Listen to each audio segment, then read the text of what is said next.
Hi there and welcome to tutorial 43. Now in the 1970s a lot of prog rock bands, especially bands like ELP, included a number of classical tracks in their repertoire. Whilst I was doing the last tutorial, which is the Rick Wakeman Six Wives of Henry VIII, one of the tracks on there, the track number 5, Anne Boleyn, Rick Wakeman's included a hymn tune called The Day Thou Gavest Lord hath ended. And what I thought I'd do was take that track and then assign some sounds that were popular with Keith Emerson from ELP, Tony Banks from Genesis, and Vangelis. And also what I did on the last tutorial was try and recreate an RMI piano sound. What I thought I'd do with this one is try and get a little bit closer to an acoustic piano sound. And now I realise that the best way to get an acoustic piano sound is with samples, but for those of you who don't want to use samples, you might find this helpful. So here's the sort of synthy piano sound.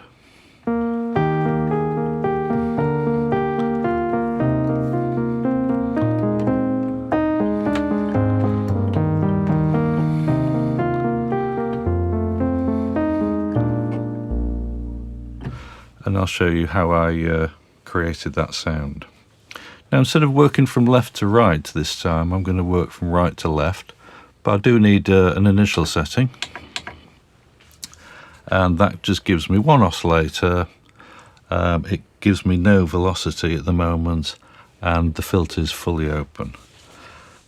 Working from right to left, in the reverb department, we'll put in a little bit of reverb. Time 87 and level 62. There we are. Now for this I've actually chosen to put some chorus in, but I've reduced the rate and depth to 0. You might think that that's an odd thing to do, but it somehow works within the track. Now I am going to use some velocity in this because the piano sound obviously is velocity sensitive, and we need a velocity value there of 79. There we are. The amplifier envelope, attack 0, decay 76. Sustain is going to be 0. Sorry, release 91.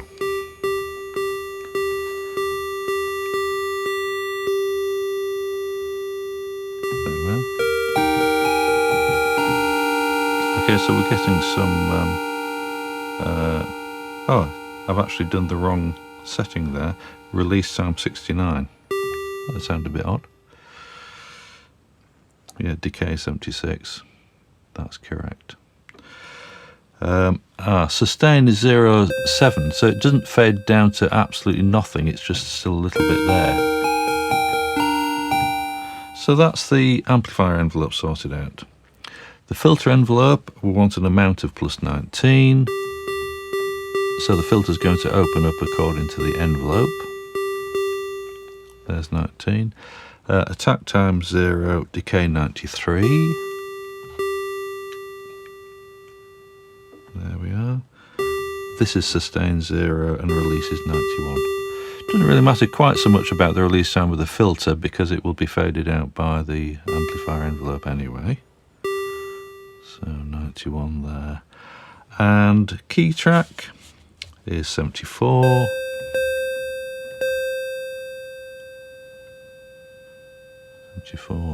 There we are. Resonance 0, cutoff 38.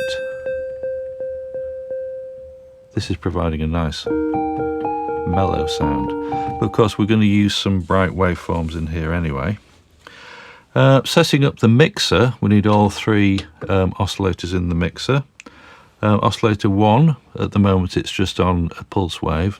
Oscillator 1 is going to be 89. There we are. And oscillator 2 all the way up, 127.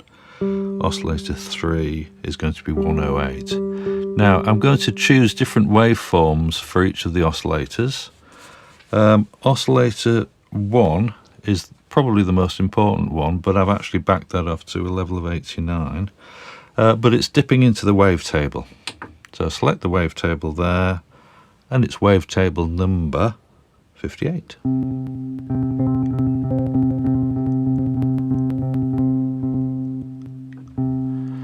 And the actual wave from that wavetable is 33. Now if we have a listen to that sound, it's very close to the sound that we end up with. 8-foot pitch. Oh, I want 16-foot pitch. Why not? That's better. Yeah, 16-foot pitch. And oscillator 2 is also 16-foot pitch. Oscillator 3, 16-foot pitch. I'm going to set up oscillator 3 first, and that's using a pulse wave of 24. That's correct. So that's a narrowish pulse, which kind of gives a little bit of a brightness to the sound. Oscillator 2, I'm going to sync to oscillator 3 using the sync control here.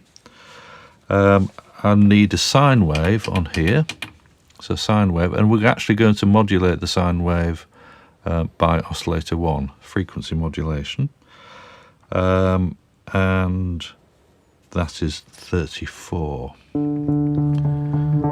So if I go all the way up, it produces a slightly odd sound, but we need about 34 in there. That's it. We need a slight bit of semitone detune. Now this isn't going to alter the pitch of the overall sound, because the pitch is governed by oscillator 3. But it does give a slightly unique sound, and that's +3 semitones. And that's our that's pretty much our overall piano sound, and you'll hear that in the track, etc. So the piano sound runs all the way through the instrumentation, but I've used 3 different sections in the key of E flat and C, and then back to E flat again.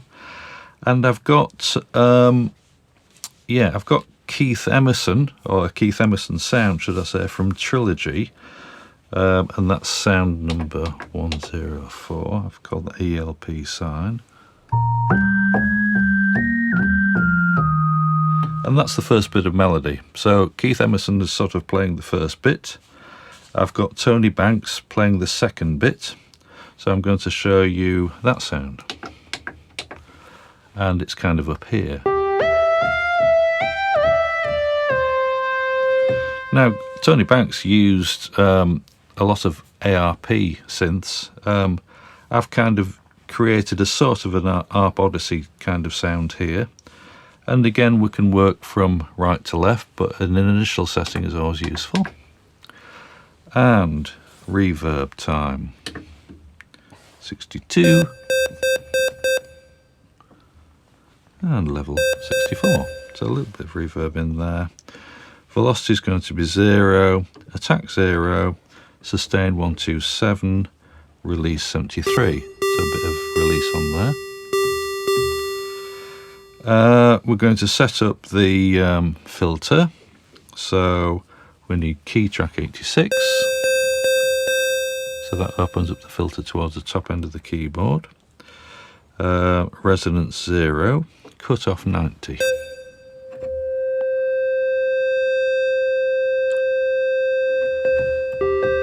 Now at the moment, it's a polyphonic sound. I'm going to switch in the mono button, because obviously an ARP Odyssey and some of the other ARP synths that you use were only monophonic. The Odyssey is of course duophonic, but we use the mono setting on this one. And then down to the oscillators. All 3 oscillators in here. We only have to back off oscillator 3 by a little bit, so 84. And I'll show you what we do with the oscillators in turn. So oscillator 1 is an 8-foot pitch on a sawtooth waveform. Typical typical sawtooth waveform. We need oscillator 2 on an 8-foot pitch, and this is going to be a square waveform. A very typical combination for an Harp Odyssey. D-tune plus 3. Need to click that in. So we're getting a kind of a hollow sound from the square and a brassy sort of stringy sound from the sawtooth.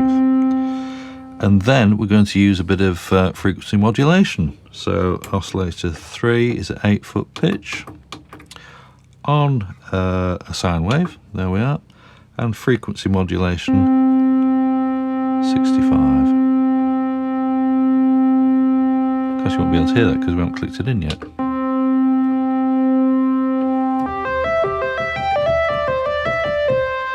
Now we need to put the glide in there, and the glide rate is 36. What glide is, another name for glide is portamento, and it's kind of a sweep between one note and the next note. And that's pretty much our sound. And that comes in on the second section of the tune.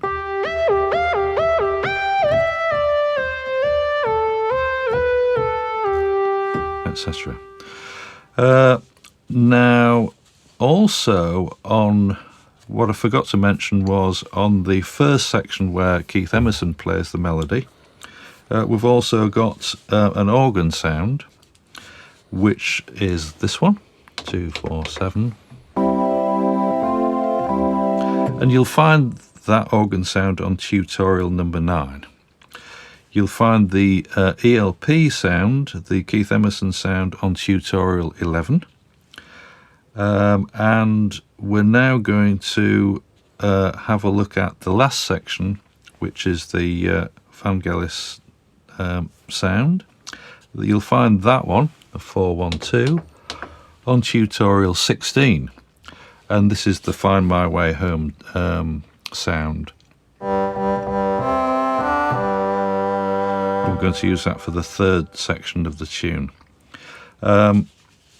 Now, I'm not going to show you in depth what I've done on previous tutorials. You can actually look at the previous tutorials for those sounds. So tutorial 16 for that sound.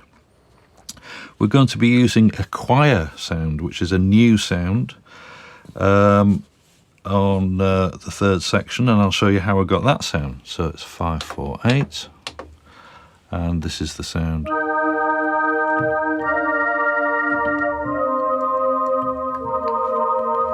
I'll show you how I got that sound now. So we use an initial setting.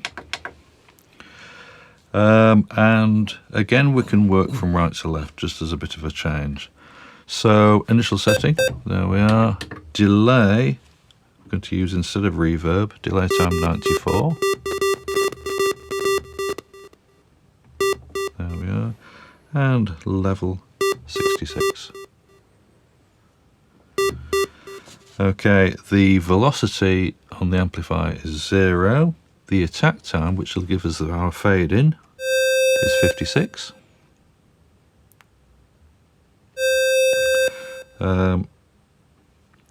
Sustain, we'll just knock the sustain back a little bit for that. So it's around about 100-ish. And the decay, about 40-ish. Release time on that is 59. There we are. So at the moment we're only hearing the pulse wave on a sort of a square waveform, but the amplifier envelope's been set up. We don't need any filter envelope, but the filter settings, key track 96, and 96 is an important number because it means that there's an exact correlation between the note that I press and how far the filter's opened. Resonance 63, this is quite important. Now, for those of you with good hearing, you might actually be able to hear that resonance. I can't, of course. I'm going to reduce the cutoff now. You can hear that sort of fading through. The cutoff is 72 on a 24 dB low-pass filter. And now to change the Oh yeah, we also need a bit of chorus in here as well. So the chorus is going to be fairly extreme with a rate of 12, but a depth of 80.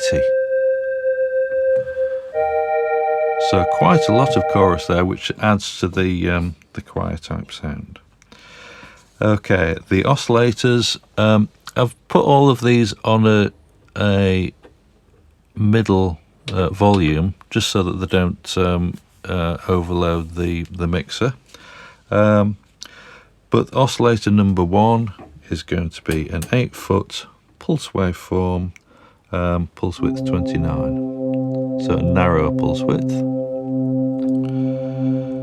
Oscillator 2, pulse width 29 as well. And we're going to get oscillator 3 on a sine wave, and we're going to get that frequency modulated by oscillator 2. And here it's a depth of, believe it or not, 29.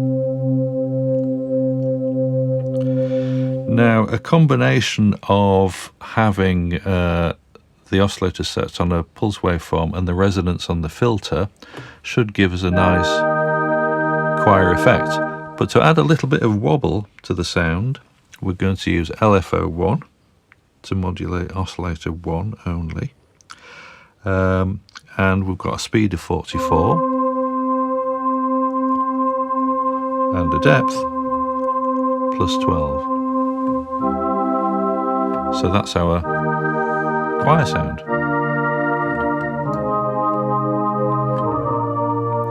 And we'll add that to the track. Now, one thing that I forgot to mention was the Tony Banks sound, which is 301. I'll be covering in another tutorial sometime in the future, but this is the can't remember what the track is now. That's it.